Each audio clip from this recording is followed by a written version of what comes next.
All right, science and gender equality are both vital for achievement of the internationally agreed development goals, including the 2030 Agenda for Sustainable Development.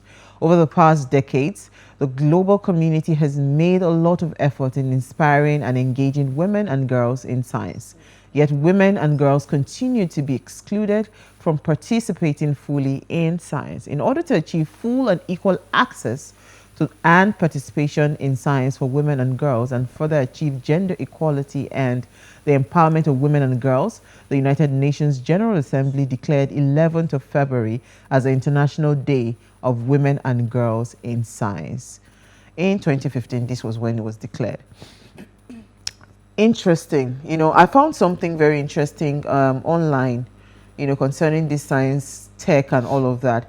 And it's for like women that have raised funds as startup businesses in Nigeria. So I just looked through the list, and interestingly, I think we've had what's her name, Salfa. Okay. Yeah, Sandra. We had the CEO of Salfa. She came on Waze. She had raised $1 million. Oh, really? Yeah, Von Johnson's one was not disclosed. Damilola Olukesusi has raised about $1.6 million. There's another one, Kelsha, that's about 2.4 million. Real fruit, real fruit now? Yes. The dry fruit, that one, she's doing amazingly well. She's done about $3 million. Wow. Yeah. So a lot of them, Nigerian women in tech, a lot of them, and some of them are not in tech, but they are using tech to drive their businesses. So this is very, very key. Just imagine if we have more people, more girls and women being encouraged in the tech space. It's going to go a long, long way. I agree. You are a lawyer. Are you guys, if you are not inside this tech matter? We are very much inside. Oh, really? Yes, we are. We actually represent very big tech companies. We have a lot of things that we are, driving on tech platforms. So yeah, we're very much into tech. No, I'm saying that like litigations and all of that. Are they possibilities of us having possibilities? Yes. Yes, well, gradually we are beginning to ease our way into it as well. Yeah, so in the nearest future we'll be fully Remember compliant. we went to the Edo State House of Assembly and we met with the speaker. I remember one of the assistants saying that, because they had just refurbished the office, one of them was saying that, yes, so she cannot wait for them to computerize everywhere and all of that. So I just looked and said, wow, things are really changing. Yes, we're getting there. Yeah, because the truth is tech is supposed to help make things easier, make it better. I can imagine you going to court, you have to go and carry. I remember we had, I think it was Lolo when she was talking about when she was a young lawyer, how she would carry files. No, you don't do those anymore. No, we still do it. Actually, in our practice, it's a sign that you have sense. So you have someone dragging all your books, and you're going to use those books to argue in court. So it's I don't know if we'll be able to do without that part. Yeah, but we need it. Oh wow.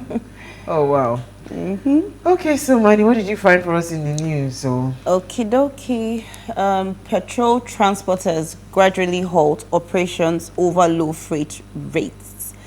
So the transporters of petrol on Thursday said the nationwide scarcity of PMS was partly due to the gradual halt in the operations of truck owners. So according to them, many PMS transporters have stopped transporting the commodity, while more will soon pack their trucks if the government remains adamant in refusing to increase the freight rates for transportation of petrol. So I think this is already affecting everybody. It's nationwide. It's not a Lagos thing. It's everywhere. So because of the low freight rates. And we know that these people, they go through a lot in transporting this petrol from one location to the other. We live in Nigeria. We know about the insecurity issues.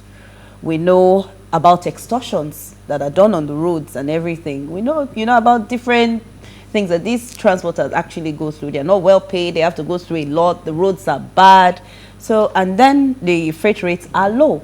It's not encouraging. So they've already started packing their trucks. And very soon, I think it's going to get worse if the government refuse to step in at this point in time. Let me just say, I hope the Zoom network is very strong because we can work from home. at this rate? Because well, I think at this rate, everyone can work from home. Yeah. If we work from home last year, last 2 years, then what's this? We'll work from home, but I think that the government should step in, because we're not just looking at lack of petrol. We're looking at the livelihood of these people, the drivers, the truck drivers, you know, the investors. So the government must step in and do something so that things change very quickly. Okay, so my own story, thank God you are here.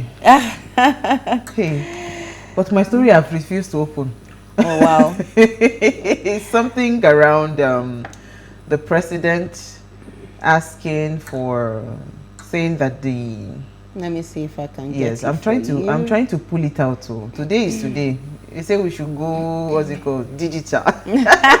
Oh, finally it opened. Oh, it opened. Awesome. So Buhari gives orders for both local government and judiciary autonomy, but the judiciary disagrees to it. I don't know why. So according to the report by Channels Television, the Supreme Court has declared as unlawful and unconstitutional Executive Order 10 on the funding of state judiciary and legislature. In a split decision today, a majority of... Oh wow, sorry, 1 minute. It's gone again. It's gone again. Gone with the wind. It's gone with the wind, but Oh, but wow. bottom line is... See, you can read it on the screen. It's on the screen. Well, it's not complete there, so Oh, let me just find it again. But bottom line, just be thinking it, right? So sorry, in a split decision on Friday, the majority of the court's 7-member panel agreed that the president exceeded his constitutional powers, right, issuing the this decree, this order. So I don't know. We don't know if it's because.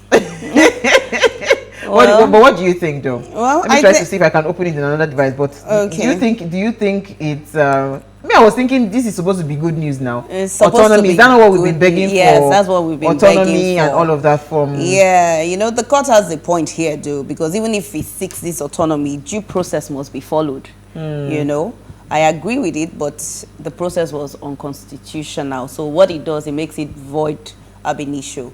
So they have to follow due process. You know, if not, then we would be an accomplice to illegality here. So we have to be very careful. So yeah, it's a good move. You can't put the cart before the horse, you know. So have you found what you're looking for? I was trying to find it. They are telling me to download one app. It's okay. We open the app later. It. You know, but I think we have like 2 minutes more. Local government autonomy is actually a good thing, right?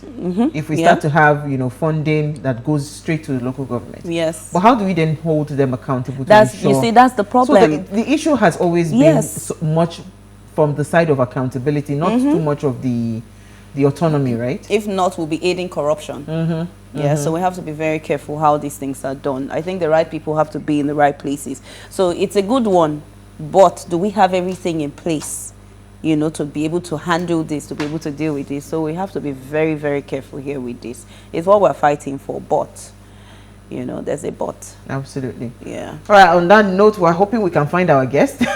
But when we do, we'll be discussing sports stories. Stay with us. Yeah. We'll be right back.